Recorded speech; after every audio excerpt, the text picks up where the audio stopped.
All right, to welcome everyone to this Q&A. Again, want to welcome everyone to this Q&A. Question came in. Interesting question. I think actually they're all interesting, but this is a interesting question. Somebody asked, does the concept of freedom of speech go against the Torah? Interesting question. So we'll say like this. There are things you're not allowed to say, right? Lashon hara, you can't speak badly against someone else, even if it's true, right? Lashon hara is really when you speak badly against someone else and you lie, right? There are conditions. Obviously, if you need to speak against someone else, these laws are complex, but in general, if you need to speak against somebody else, then there are conditions where it would be permissible, right? One is you had to hear it firsthand or see it firsthand. Second thing is you cannot exaggerate. You cannot add to the story, right? So, and there has to be a benefit. You can't just say it because you want to say it. There has to be a benefit, right? Some benefit.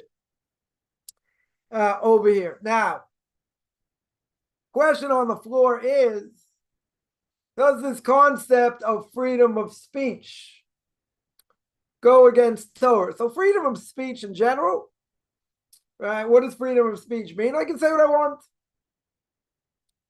I can say what I want. So the question is how far that goes. How far that goes. Someone told me earlier, let me see what's going on. But, it's anti-Semitism, but kind of crazy. Somebody, screaming out, jihad, against the Jews, right? But, they're going to say, well, that's not, that's freedom of speech, right? What's the definition, right? Right? What's the definition? Right? To struggle, right? So I want to define it. But usually we look at it as being like, I want to kill Jews or kill anyone who doesn't believe like them. A holy war, right? So to speak. So it's never good, right? The context is never good. Right, so someone wants to say, what, you're going to put me in jail for that? It's freedom of speech. Don't hate speech. That's all it means, right? Holy war. That's what it means. Now there's a question, okay, is that incitement? Is that racist? I mean, freedom of speech, according to Torah, because we don't really care about anything else, right? Torah is the only thing that matters. So freedom of speech goes against what the Torah says. If it's forbidden, if it's not forbidden, if it's not forbidden, then what's the problem, right? Give an example. The LGBTQ community got a lot of power today. Unbelievable amount of power today. But you can't say anything against them. Right? You lose your job. You don't have freedom. In this case, you don't have freedom of speech. They can say whatever they want, but you don't have freedom of speech to say against them. Now, what if you would say, I have an issue because Leviticus chapter 18. What does Leviticus chapter 18 tell me? Can't be homosexual, can't be a lesbian, can't be, bestiality, can't do bestiality for Jews or non-Jews. Right? Totally forbidden. That's racist, you lose your job. Did I say anything wrong? I quoted what the Torah says. Is that a problem? Not a problem. Definitely not a problem. People will not allow you to say that because obviously they have an agenda. So they say things against you, and you can't say that. You're homophobic, you're this, you're that.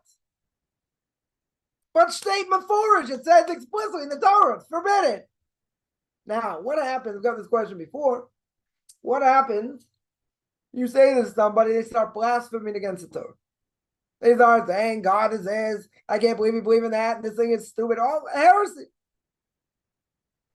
Is that my problem? Is that my fault? You see, there's another Torah prohibition. Don't necessarily apply to non-Jews. What's the prohibition? Right? What's the prohibition? The prohibition is lifnei iver lo tidein mikshel. Not allowed to put a stumbling block in front of someone. So if I say something, you're speaking to a leftist. You're speaking to someone who doesn't keep Torah mitzvahs. Right? A secular Jew, let's say. And if you say something supporting the Torah, they can say all kinds of negative things. Right? So the question would be, do I have to worry about that? Is that my issue? Should that be my issue? Why should it be my issue?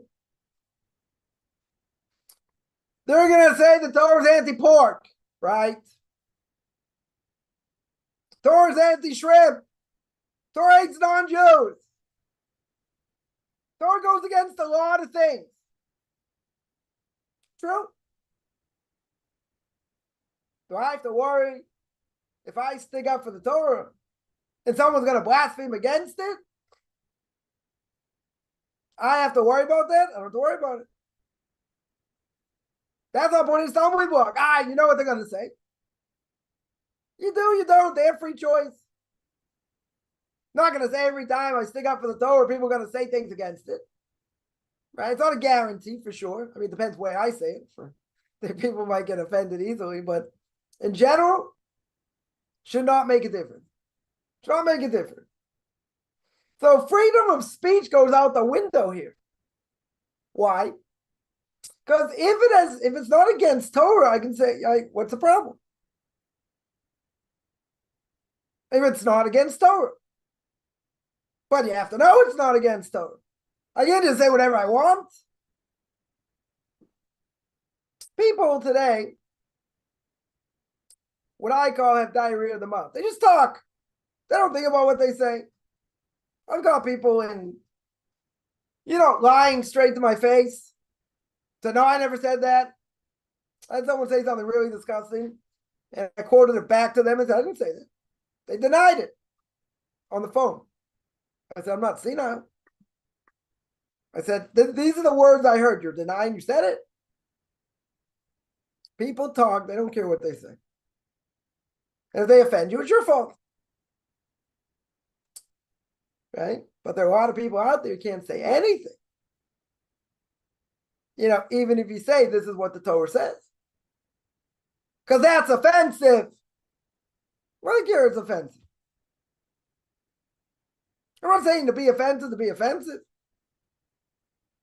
But don't I have a right to say this is what the Torah says? This is what it means. This is how we look at it. Doesn't matter what the other person's going to say. See, this is a big misnomer. They say, I got to be so careful. They can say this, they can say, what do I care what they say? If I stick up for the Torah and they say things against it, it's their fault, not mine. But see, freedom of speech is catch-22. You ever notice, talk to secular people, Jews or non-Jews? Their opinion is like the Holy of Holies. Your opinion means nothing. You're a Bible thumper, you're backward, you're medieval, all kinds of things. So they can spew all this garbage. So many things that make no sense, right? No sense at all, and you got to sit there and take it. And you can't say anything against it. Oh, what are you getting so upset about? Oh, why are you saying this? You're arguing like this. It's like a waste of time. Like I mentioned my other Q&A. I'm not going to, harp on it. But someone said, the reason everything happened is because, the Jah was empowered, and what happened with the judicial legislation and this and that, all the other things. So I addressed it here. I'm not going to address it to the person. Waste of time. Total waste of time. Right? So that, freedom of speech, okay. It's kind of offensive what they said, but okay. Right? Freedom of speech. Really, actually, racist statements. A secular Jew making racist statements against Orthodox Jews. That's pretty racist. Because the Orthodox Jews say the same thing. Listen, a secular Jew desecrate Shabbos, this, that, have status of a non-Jew. We're not saying anything, not a personal thing. We're not saying all secular Jews deserve to be killed. We're not saying that. We're saying there's reward and punishment. You do the right thing, good. If you don't, there's payback. Right? They don't want to hear that. Oh, it's not a personal thing. People could be quote unquote the nicest people in the world. So what? According to the Torah, they stink to high heaven. So what? Who cares? Yeah, I hear this over and over. But the person is so nice. Yeah, they're so nice. Okay. And in God's eyes, that's all that matters. You think they're going to look nice in God's eyes? That's great Shabbos. They eat pig. They do all these other things. So, again, if it doesn't go against Torah, it's not Lashon Hara, it's not tale-bearing, not things that are forbidden to say, then yeah, freedom of speech is good. Freedom of speech won't necessarily contradict. The problem is, people say what they want. Because they say what they want, I would probably say 90 to 95% of it is forbidden speech. So freedom of speech. Freedom of speech is a problem.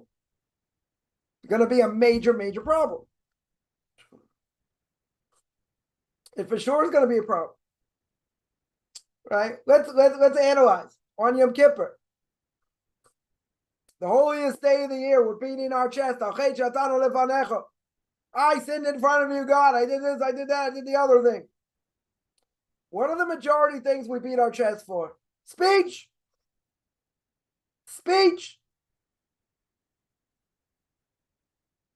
You know how many prohibitions there are when a person speaks Lashon Hara? More than 30. 30 prohibitions in one shot. Second temple destroyed because of it. So freedom of speech means I can't just say what I want. I can say what's permissible. Right? I can say anything that's permissible. And if I quote the Torah and the person doesn't like it, so what? Like my Rebbe would say, let him go eat kogel. Doesn't like it. Okay. The truth is the truth. So I can back that up.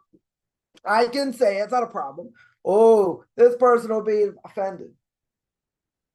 Person will be offended. Okay, you got to be careful. You got to be careful. If someone's trying to justify intermarriage, and the intermarriage statistics are more than 60% in a lot of communities or more, and you come out and say, well, statistically, that's ruined Judaism. Oh, that's offensive. Well, it's not made to be an offensive remark. You're just stating the facts. These are the stats. You got to be careful. You can't just say what you want when you want, even if it's permissible. You got to be careful of people's feelings also. But I think today, in general, I think people speak at each other, not to each other. They don't hear what the other person says. Quite frankly, most people don't want to, it comes to religious people, they don't want to hear what they have to say. They care less what they have to say.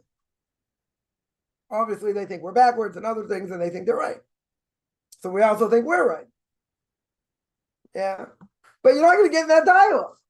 They're not going to have this dialogue. Oh, what do you think about this? What do you think about, oh, that's backwards, this is backwards. They don't care. They want to do what they want to do. They want to justify what they want to do. So freedom of speech is a misnomer. Can't just say what you want. Even if it's true. Because Lashon Hara is even if it's true. Not just if I want. Right? So you got to be careful what you say. 100% you got to be careful. And even if it's something true, and even if I have the right to say it, doesn't necessarily mean I should. You got to be careful. You do not want to necessarily hurt someone's feelings. On the other hand, you'll tell me, there are people out there that can care less about what you think, and they'll just trash you and trash your feelings, true. That doesn't give you the right to do the same thing. Two wrongs don't make a right over here. You got to think before you speak. See, the Gemara says, before you say something, you got two things stopping you from actually saying it. One is your tongue, and one is your teeth, I think, and one is your tongue. So, it takes a little bit of time to get out, the words to get out. Little bit of time. But you got to be careful. You got to be careful what you say. And even if it's permissible, some people cannot hear the truth. I'm not saying you can't necessarily say it, you just got to be careful. But it doesn't give you free reign. That's the point here. Does not give you free reign to say what you want when you want. Doesn't. And what if you say something and someone got offended, but you just quoted what the Torah says? Do I have to worry about that? Did I sin over here? That desecration of God's name? No. It's not a problem. They have an issue with what the Torah says. Right? And people say, I think this, and I think, okay, so let them think what they want. Even if they say negative things against the Torah, and you're having a discussion, I don't have to worry. I put a stumbling block in front of them. Right? That's a question comes up a lot. But they said this, and they said that, and they blasphemed because I had this discussion, or they confronted me, or whatever. Right? So for non-Jew, it's easy. You're not putting a stumbling block in front of them. Right? That doesn't apply to them. But when you're talking to a Jew, let's say you're talking to a Jew, I don't have to worry about it. People say what they say. Everyone's got free will. I'm not trying to convince someone to say one thing or the other. You can say, but it's the way you said it, and then. So I would agree. You got to be careful of someone's feelings. Okay. Doesn't give you free reign just to trash them for trashing them. Right? You got to have a purpose in what you're doing. It has to be a benefit. Right? Even when it's permissible to speak Lashon Hara, right? The Rabbi Chaim said you still got to be careful because you don't want to be accustomed to doing it. But this is the way of the world. That's what everyone's going to say. This is the way of the world. This is what people do. Yeah, that's not what Jews do. That's not what the Torah says you should do. Right? Person lends money with interest. Torah says you lend a Jew money with interest. A Jew lends another Jew money with interest. Torah prohibition. It's so severe. Unless you repent, you don't get up at resurrection of the dead. That's how severe it is. The Gemara says, but isn't that the way of the world? Isn't that, you lend someone 100, shouldn't you get 110 back? You're using their money. Why should they lose out? Right? So the Gemara will say, but it's the way of the world. This is what goes on in the world. That's the norm. Right? Go to a bank. You don't think they're charging you interest? Oh, yeah. They're going to charge you. And anyone else would charge you interest. Right? But what does the Torah say? I'm not allowed to do it. A Jew to a Jew. Jew to a non-Jew, I can charge him interest. That's not a problem. And if a Jew paid interest to a non-Jew, that's not a problem. Why? Because they're not obligated. That's not something. It's one of the Noahide laws. It's got to be universal. Charging money with interest is not universal. Everyone would say, come on, what are you talking about? You're going to tell me that's forbidden? They think you're crazy. It doesn't make sense. It's not logical according to the Torah, right? For non-Jews, not logical. For Jews, it doesn't have to be logical.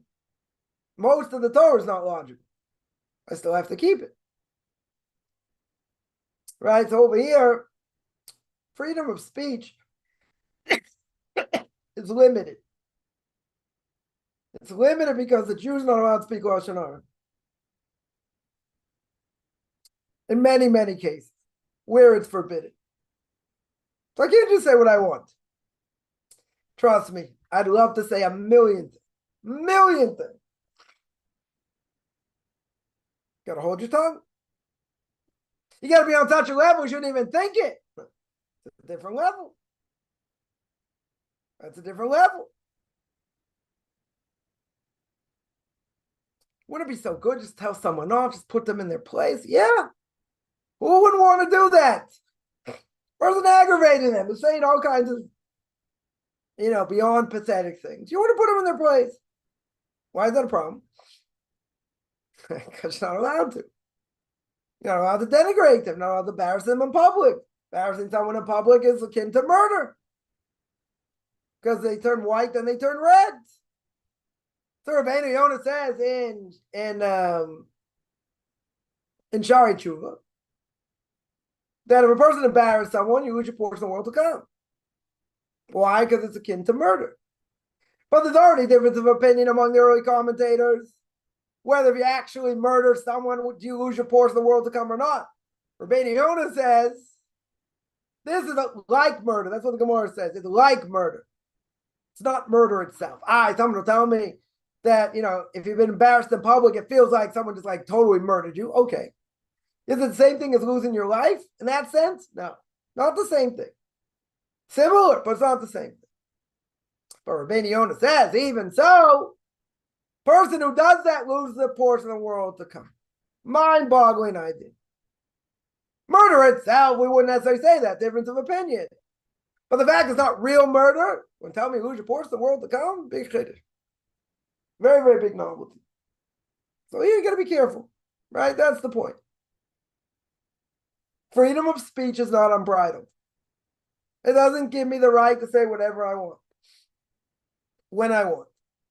And even if I have the right to say it, you have to know who you're speaking to. You have to know what the repercussions are. You got to be careful. All right, today you mentioned certain things, you lose your job. That's not freedom of speech. It's just, it's ironic. Everyone else can say whatever they want. We can't. It's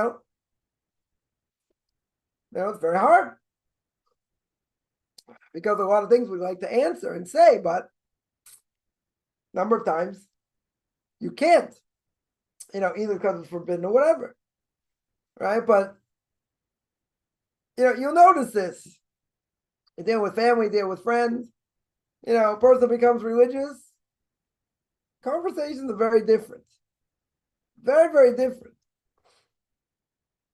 All of a sudden they respect your opinion on certain things. Now they don't because, you're one of these Bible thumpers or whatever. So now they don't even want to hear what you have to say. But you have to hear, they speak about religion. You have to hear the craziness. Why do I have to hear it? And you have to take it seriously. You can't make fun of it. You can't say, come on, really? Come on, this is Webster's 8th definition. Really? This is what you're coming with? You got to say, but they'll get offended. Right? One of my personal pet peeves. People say all these things, and you got to be so careful what to say. But they don't care what they say. So they say, maybe it's like the Christians. They got to turn the other cheek. Right? You got to be careful what you answer. You don't necessarily want to offend, but again, if I quote the Torah and they get offended, it's their problem, not my problem. Right? That's how I would answer. That. Somebody asks, a lot of questions. Why do Litvish Rebbeim, Lithuanian Jews, not Hasidic, that's what they mean. Why do they not talk about Kisvei and Rizal Gilgulim like Sfaradim do? Rabbi Victor Miller, blessed memory, So this is ready to talk about Gilgulim, i.e. reincarnation, right? First of all, a lot of this is Kabbalah, Even more traditional Sephardic people are more into Kabbalah, okay? I don't know why we don't talk about it. First of all, there's a lot more to talk about than that. Talk about lending with interest. Talk about, how to sacrifice Paschal offering, how to do other things, right? Tzitzis, tefillin, holidays, prayer, laws of damages. You don't think these things are more important? They don't talk about it because what does it matter? What does it matter if I know it? Most people in the Litvish community are not learning Kabbalah. I don't think Sephardic people should be either. If they're not fitting. So they're not learning it. They understand it exists. Well, let me ask like this, on a practical level. What does it matter? What does it matter? They're not going to delve into it. because the many other things that delve into are more important. Essentially, is more important. If you've already learned all the Torah, and a person's gone through all the Talmud and all the, and all the commentaries at a high level, and you're at a certain age, so okay, so you can learn it. All right, so the question is, why don't they speak about it? Why didn't he speak about it? Let me turn the tide here. Why do they have to speak about it? Why is it such a crucial thing to speak about? So I would say maybe for this generation, the book Derech Hashem, Way of God by the Ramchal, speaks about, the evil inclination and how it works, and spiritual forces and this and that. Most people don't learn it. First of all, it's a very hard book to go through, even in English. Right? A lot of it very much steeped in Kabbalah. Yeah. But it's the basic work and how the world works in general. It's true. I gave this class a number of times. But regularly Litvish people will learn it in general. Right? They won't learn it. Why not? What's the simple reason? Right? I do think it's important to learn Hashkafa, Jewish philosophy. Right? For a lot of reasons. Why won't they do it? Because this doesn't really have relevance to their life. Learning Musar is more relevant. Has a lot more relevance. Yeah. So why would they learn it? It's good to know about it. Right? Someone here mentions, the Vilna Gaon was a big fan of the Ramchal. They burnt his books. Rabbi Chaim Coffman wrote Path of the Just. They wrote Derech Hashem. He was writing books of Kabbalah when he was 20. Thought it was like, a threat to people in different ways. They burned his books. So the vast majority of people, if they stick to a regular yeshiva curriculum, they're not touching this stuff till much later in life, if then. Yeah, they're sticking to what they need to stick to, what's relevant to them. It's not relevant. A lot of it's not relevant. Some people, okay, someone will say, I have more of an affinity towards that. Very good. So my answer is, I gave a class once when I was in Santiago, and a lot of people had got interested in Judaism through a Kabbalah center there. So I was there. So someone had, 4 or 5 couples, and I had for dinner. So, I went there and spoke. And I started in Spanish, and then I went to Hebrew, then I went to English, I went back to Spanish. And at the end, I was speaking about Passover, right before Passover. I didn't have any of my books because they hadn't come yet. But, I spoke about Passover. This lasted for like a couple hours. So at the end, what I told them was, I said, I just want everyone to know everything I gave over tonight in a deep way had nothing to do with Kabbalah. I wanted to show them that it's deep without Kabbalah. Now, some people will say learning Talmud for guys is very dry. Yeah, it could be. It doesn't speak to them. It's this, it's hard. Okay, you're right. Right? It may be. That's why I always say you gotta learn what attracts your heart. But for a guy, that's crucial. You can't get all of a sudden you're just gonna start learning Kabbalah. Right? That's taking the cart before the horse. That's like, as we always say, you can't study calculus, higher mathematics, without algebra and trigonometry. Won't go. But my soul is more. Doesn't matter. It doesn't matter. In the Litvish world, right, in the ultra-Orthodox Lithuanian world, they're not touching this stuff. Very few people will touch it, even later in life. A, because you got to be on a level to do it, and B, a lot of it doesn't have relevance, practical relevance. Now, I would say, going through Derech Hashem, through other great philosophical works, definitely changed my life, no question. And that's without Kabbalah. Right? That the Ramchal's book is all full of Kabbalah, true. Very true. I haven't learned Kabbalah. A few things I know here or there, nothing major. definitely nothing major. But I would say learning Jewish philosophy is crucial. You learn Emunah, believe in faith in God. Right? You learn duties of the heart, goals of love. You learn how to live life, how to look at the world, how to deal with difficulty. Yeah. Those are more practical things. Yeah, the Ramchal speaks about why a person suffers and what happens, how his actions get judged. Also important. Right? It's also important. But the whole thing packaged together, I would say no. That's why they don't learn it.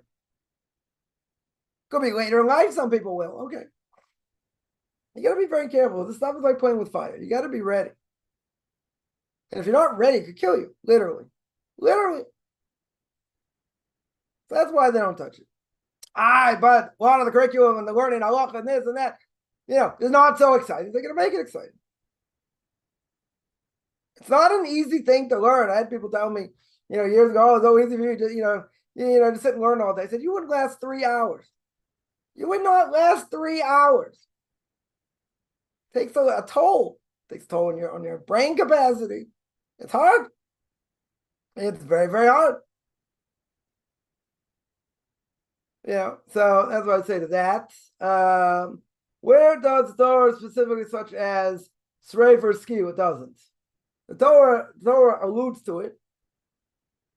Right? Torah alludes to it actually. Sreifa, by being it's corporal punishment for certain sins that you would have molten lead thrown down your throat. That would pretty much kill you. Right? So there's already referenced by Yehuda and Tamar. Right? That Tamar gets pregnant, Yehuda doesn't know it's from him, and they tell Yehuda she's pregnant. What does Yehuda say? Take her out and let her get burnt. Why burning? Because that's a punishment. Someone who transgresses ish, someone who's a adulterer, right? Someone's an adulterer, right? So the Torah also, it says, let's say by Shabbos and other mitzvahs, it says mot yumat, right? It says you surely die. What surely die? Skila, right? That's the worst of all the punishment. You get thrown from a 3-story building, right? Being stoned. If that doesn't kill you, take a big rock and aim for the heart, right? That should kill them, right? So it's not mentioned. The severity of it is mentioned, but not necessarily specifically, right? Right? Not necessarily specifically.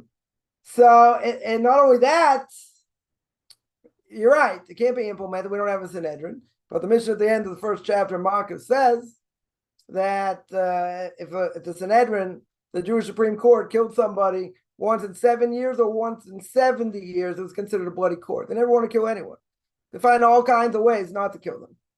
Right? Did you see like this? Did you see like that? They would do all kinds of things to make sure that nobody got killed. If nobody got killed, what's the point of telling me how severe certain mitzvahs are? Right? What's the answer? To show you the severity, even if they never killed anyone. Even if they never killed anyone, to show the severity. Right, that I just mentioned. Right, after all, Torah is there for us to apply, right? Right, so on the other hand, we see the executed guy just because he rode a horse on Shabbos. Yeah, but why? Right, Tzlofchad, anyone know how he died? Right, the daughters of Tzlofchad, the book of Numbers, right? The father died. They wanted to inherit, but there were no sons. There are no boys. And why should we shouldn't inherit? Right. So then the Torah there goes a whole discussion, right, about how inheritance works. Right, without going into all that. The point is what he died from. You know what he died from? He died because he was Makoshesh. What was the Makoshesh? The Makoshesh is the one who picked up sticks and logs on Shabbos. They killed him.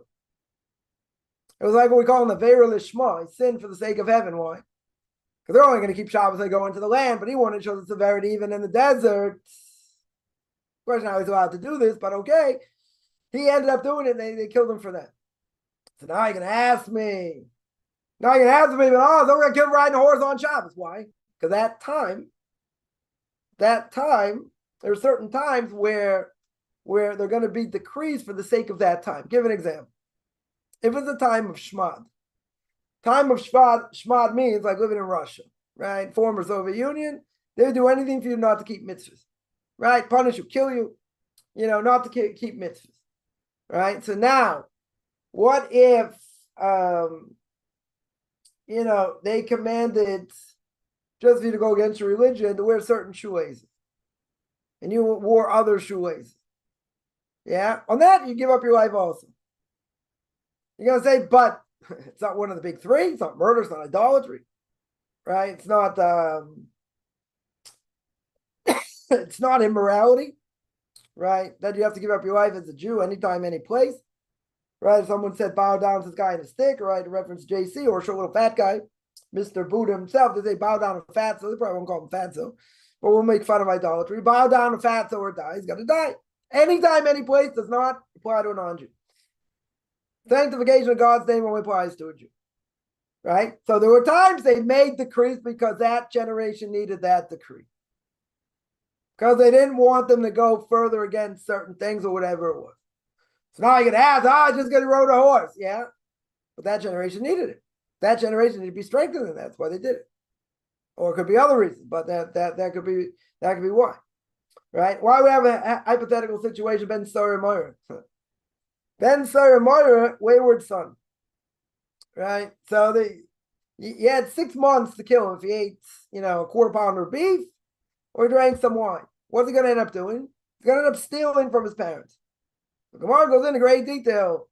The parents would bring him out to the court and they would have him killed. Problem is, parents had to be same height, same voice, like a lot of different factors, which they would never. It's impossible, pretty much impossible. So then someone says, "So why learn it? It's hypothetical." Yeah, so the Gemara answers that even if it never happened, why do you learn it? Because you get merit for learning it. You get merit for going through it, even if it's hypothetical. You can say that about the book of Leviticus right now. When you go through the book of Leviticus, you go through all the sacrifices. And even if you go in the tractates on all the sacrifices, very good, it's not practical today. Totally not practical today. It may be one day, yeah. May very well be, so you have to learn it anyway. Whether it applies or not, right? Purity and impurity. Does that apply today? In a certain sense, it does. But for the most part, it doesn't. Yeah, so why would I learn it? First of all, in the future, it could come up. It could be practical, right?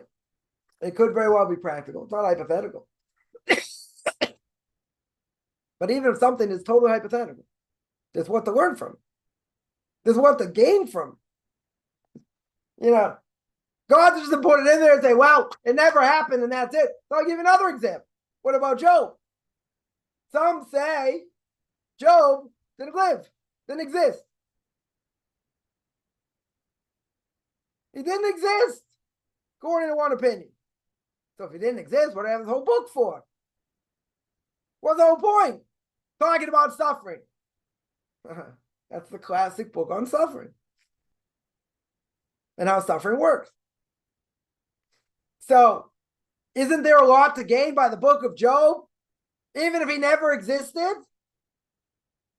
Practically speaking, yes. So, even if something doesn't necessarily apply, so what? So what? We try to make everything practical. One of my rabbis once taught me, one of his rabbis, taught him everything, even a Gaddah. The Gaddah is more like an esoteric, part of the Talmud where they, it's interspersed different stories, right, in every tractate. So a friend of mine would take and learn it in 5 minutes. You can learn it in 5 years. But that also practical ramifications, right? Tractate I'm learning now has all the laws of Lashon Hara. A lot of the cases about Lashon Hara, where the Rabbi Chaim got all his, the book of Shmiras HaLashon. You say, well, that's practical. I'm saying there are esoteric parts of the Talmud that not necessarily so practical. I'll give an example. Give another example. Yeah, there's a question whether a person, they give up their life and it's suicide. Now, what if a person doesn't necessarily want to suffer? They don't want to go through suffering. Is that called suicide or not? Right? Some say it would be, some say not. So the Gemara gives an example in the Gemara Gittin. Gemara Gittin, when it's talking about the destruction of the Second Temple. Gemara Gittin tells a story. There were 400 kids that were taken hostage by the Romans. And they were on a boat on the way back to Rome. Now, these kids were not dummies. They understood exactly what the Romans were going to do with them. They're going to abuse them. They're totally going to abuse them. So they said, we don't want to do that. They jumped overboard. They all drowned. They all drowned. Why? Because they didn't. So Tosfos over there, when the commentary says, because they didn't want to go through this humiliation and stuff. Right? The Gemara doesn't ask the question, isn't that Mabadas Nafsho Badas? Isn't that suicide? Are they allowed to commit suicide? That's not the question of the Gemara. But Tosfos answers over there what? They didn't want to suffer. And because they didn't want to suffer, this doesn't apply. That's my Rebbe this question. Right? I had a question. Someone doesn't want to suffer. Someone told me a story. Someone had a kidney transplant, and then 25 years later, the other kidney starts to fail. They're not a candidate for a kidney transplant. Are they allowed? They'd have to go on dialysis. They don't want to go on dialysis. Now, what happens? If the kidney doesn't function, you'll go on dialysis. You'll die. You'll die. So what happened? This person stayed at home, was made comfortable, this, that. 2 months later, they died. So I asked my Rebbe this question. Isn't that suicide? And he said, no, they didn't want to go through extra suffering. So they didn't do anything to help themselves. So he brought me, he said they don't want to go through extra suffering. So he brought me a proof from that Gemara in Gittin. That's a homiletic Gemara. That's not a halachic Gemara. That's homiletic. What we call a Gadita. Very good. Problem is, on that Gemara, nobody says anything. You don't have the code of Jewish law. Shulchan Aruch doesn't say anything. The Rambam, who's a major rabbinic authority, he doesn't poskin that. Nobody speaks about it. It's a homiletic text. So the Gadita. You don't necessarily poskin from that in general. But Rabbi said that's where it's learned out. You learn it out from there. But I said, but nobody, it's not brought down. He goes, that's where we learn it out. So now you're going to say, okay, interesting story. The children don't want to suffer. They throw themselves overboard and they all drown. Now, you would tell me, if we were writing the Talmud, what would be the first question we'd ask? Suicide! How are you allowed to do it? Should be forbidden. The Gemara goes further. It goes through other stories, different thing. So now you can sit there and analyze. Is it like this? Is it like that? Whatever. But no one really discusses it too much. So in that sense, you're learning something and say, well, you see how bad what the Romans did. And how they destroyed the temple and this and that, and how sick they were and perverted that they were. True. You can move on. But there's a lot more depth there. Even though practically speaking, the Code of Jewish Law doesn't discuss it. Don't discuss it over here. Yeah. Someone here mentions freedom of speech. You can get arrested. It depends what you say. It depends what you say. If it's a racist thing and this and that, yeah. But, that can be perverted also. Someone who's going to say, death to the Arabs, yeah, you can't say that. But they can say jihad against Jews, that's okay. Yeah? And, there will be double standards. What's allowed to be said and what's not, according to who? Not according to Torah. That's for sure. According to what they think. Right? But that's not according to Torah. Someone asks, is gematria not important? Gematria is interesting. Gematria means each letter has a numerical value. Right? Each letter has a numerical value. So different words add up to different numbers. Right? So, there are people, the Gemara says also, many cases, this word means like this, and it's the same gematria as this. So you could word out one thing from another, whatever it is.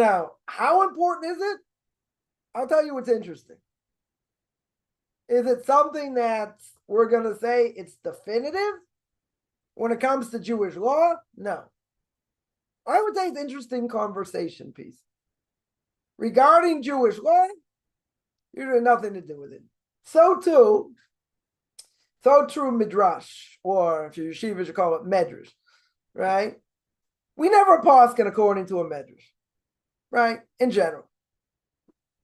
In other words, let's say one of the commentaries brings down a medrash, wants to prove, a medrash just like it's like a rabbinic source, a Tanaic source, then make it into the Talmud. Yeah, you can have disagreements in midrashim. Doesn't mean you shouldn't try and figure out why they disagree, but you can have contradictions. You can have total contradictions. But I saw a few people actually bring this down.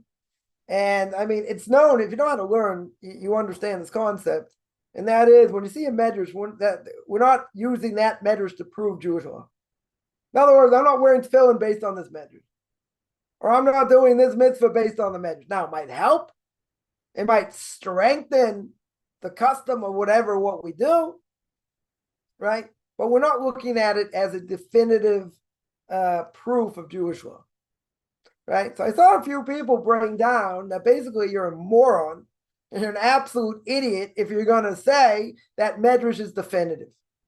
He says nobody says medrash is definitive when it comes to Jewish law. Nobody. It's interesting. It could, bring proof to something, but it's not authoritative in that sense. So I say gematria is the same way. It's interesting, right? People put different, verses together and say, oh, same gematria, so it must be, whatever. Very nice. Sounds very nice. Okay. Does it mean anything practically? Practically speaking, in Jewish law? No. Right? Again, I think it's interesting. Every time, I see someone, bring down the gematria and you look at it and this and that, okay. Very interesting. And you move on. Right? Doesn't have necessarily practical relevance, but I'm not, so you want to ask me if it's important? It depends for what. If you're deriving Jewish law, no. If you're looking at things and analyzing things and, they're the same, numerical value, is there a connection? Could be. Right, could be, but not, again, it's not authoritative.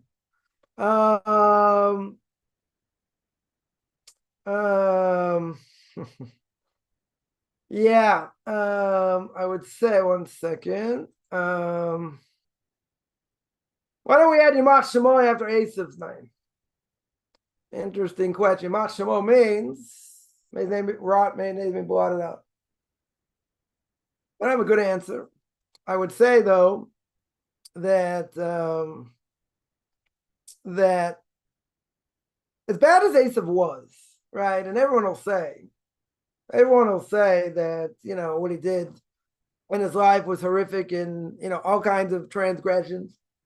At the end of the day, his head is buried in the cave of the patriarchs, right? That's our tradition.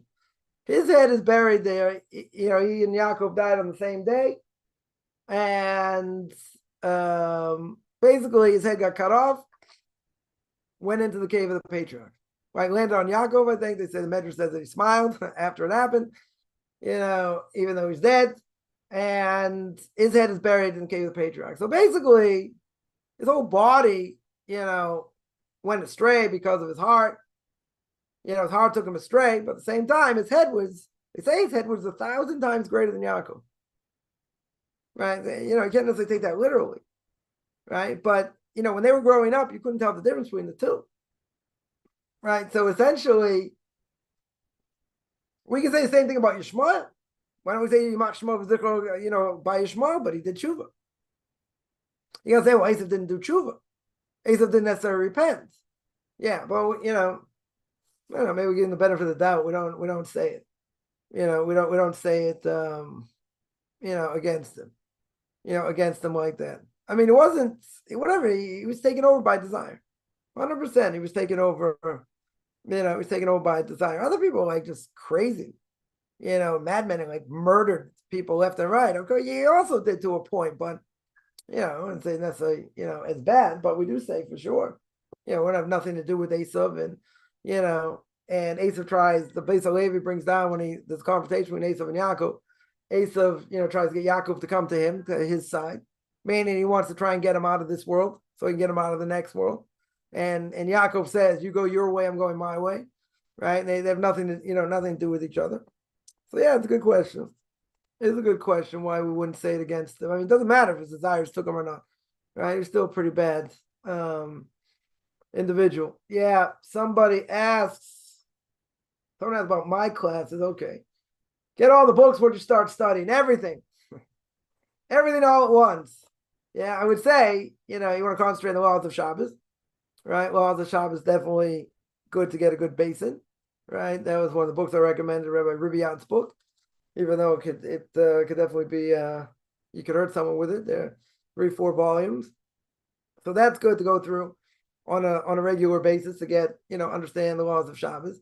The others are good because I recommended obviously good Tanakh, start working your way through the Torah is very good. Go through the Parsha each week. I think it's very good.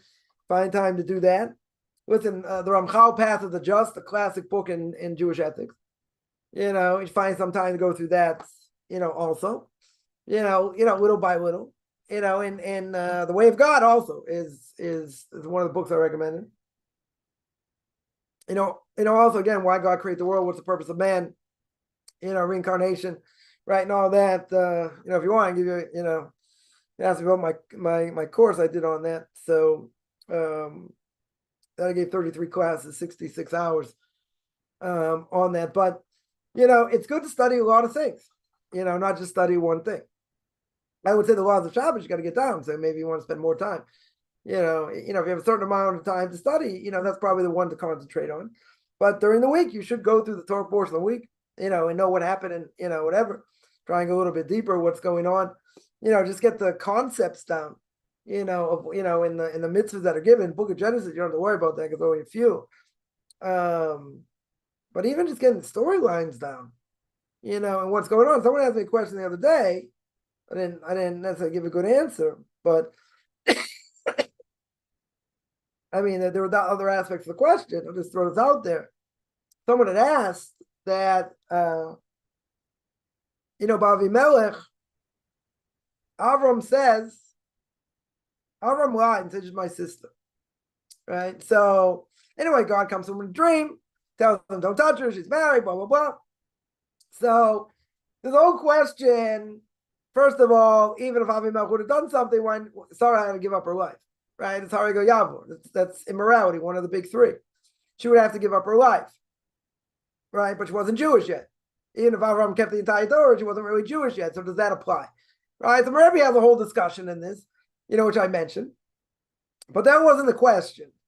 The question was that Avram is so holy and all that. Why did you say here, take my, just say she's my sister? Now, I didn't necessarily lie because she really was considered a sister, in different ways. But at the end of the day, he just says, yeah, take her. She's my sister. So how, so the question was, how can you do that? Now, the Ramban, if I remember correctly over there, the Ramban over there says that there are a number of reasons why Avram's progeny, when he asked, either why, I want to understand your character traits and this and that, why God said after with the covenant of the parts, why does God tell him, your progeny is going to go to a land not their own, they're going to suffer, and I'm going to take judgment on them, and blah, blah, blah. The Ramban says the fourth reason. There are a number of reasons why. One, when he went to war, he took all these rabbinic scholars and he took them to war, which was a bad thing to do. I mean, there are a number of reasons the Gemara gives. Now, the Ramban says a different reason. The Ramban says over there, why is he punished? Why is his progeny punished? Right? For generations afterwards. Because he lied. You're going to tell me there was no fear of God in that place. He's afraid. True. Maybe he's lacking a little bit of moon over here. Maybe. Right? So I remember I asked one of my rabbis about this. I said, but that's not one of the reasons the Gemara gives. There are 3 reasons that the Gemara gives. I don't remember all of them off the top of my head. One of them is because he sent rabbinic scholars to war. Right? This is not one of the reasons. One of my rabbis want to say, yeah, it's probably according to Kabbalah that he lied. Right? That some aspect, because of what he said, that happened. That's a good question, though. How can you say, oh, she's my sister, take her? I mean, the Torah says he's afraid. Testifies, there's no fear of God here, I'm afraid. That's the reason. But essentially lies. Right? This happened twice. This happened twice. So I'm saying you can't take the Torah at face value, you got to think. And if you know different things, the Torah is very different. Right? The Torah looks very different. So it's important to go through the parsha every week. I don't think there's any question. The parsha is so rich, there's so many things. And one of the things you see is whatever parsha you're going through during the week, almost always you find the connection with what's going on in current event. Almost always. That's what I would say.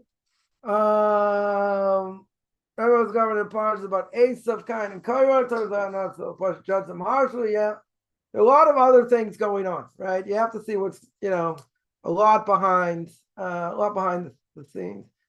Esav repented before he died. Yeah, that's a whole discussion also. That because his head went into there, it's considered repentance. That means maybe that's why we don't say it. Could be, right? Could be. Anyway, yeah. So I'm going to actually I got to run now, but I'm going to stop there. I just every Tuesday. Every Tuesday and Thursday, 10 o'clock Eastern time. Usually 5 o'clock Israel time. Next week will be back to regular time after America changes the clock. If anyone has any questions, find me on Facebook at Beyond Orthodox Conversion Judaism. Michael Chaim Coffman, orthodoxconversion.com, or Beyond Orthodox Conversion Judaism on YouTube. There you can find videos on ethics for our fathers, Q&As, Torah portion of the week, Book of Leviticus, controversial issues. You want to send me an email, rabbichaimcoffman@gmail.com, RABBICHAIMCOFFMAN@gmail.com. Wish them a good beginning of the day, or middle of the day, or almost end of the day, depending on where you are. And everyone have